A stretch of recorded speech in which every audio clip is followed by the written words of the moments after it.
มือคืนนี่เป็นเวลาประมาณตี 1กว่าหรือประมาณสิเขาตี 2นี่ล่ะโอ้ยจักเด็กเอ็นทางใดเถียงกันห้องคอยนะปกติน่ะมันเป็นห้องเก็บเสียงแต่ว่ามือคืนน่ะคอยปิดประตูแล้วเสียงก็ยังเข้ามาในห้องคอยน่ะด่ากันแบบป๊าดประมาณ30 นาทีหรือ1 ชั่วโมงได้นี่แหละแบบเสียงดังๆน่ะสรุปแล้วข่อยก็เลยนอนบ่หลับข่อยก็เลยไปอัดคลิปไว้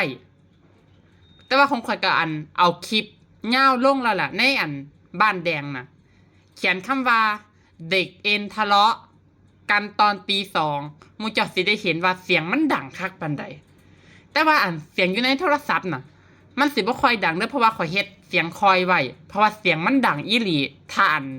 บ่เฮ็ดให้มันคอยไว้น่ะเสียงมันดังแบบคือเบิ่งขนาดคอนโดน่ะคอนโดข่อยเด้อปกติถ้าคนเว้ากันเสียงดังๆปิดประตูกระจกปุ๊บ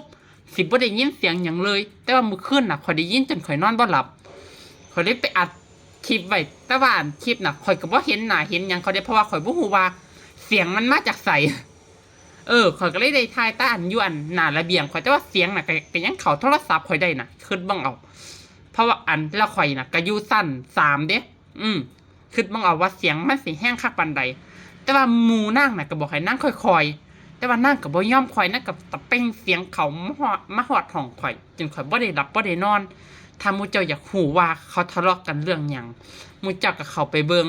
ในบ้านแดงข่อยเขียนชื่อไว้เด็กเอ็นทะเลาะกันตอนตี 2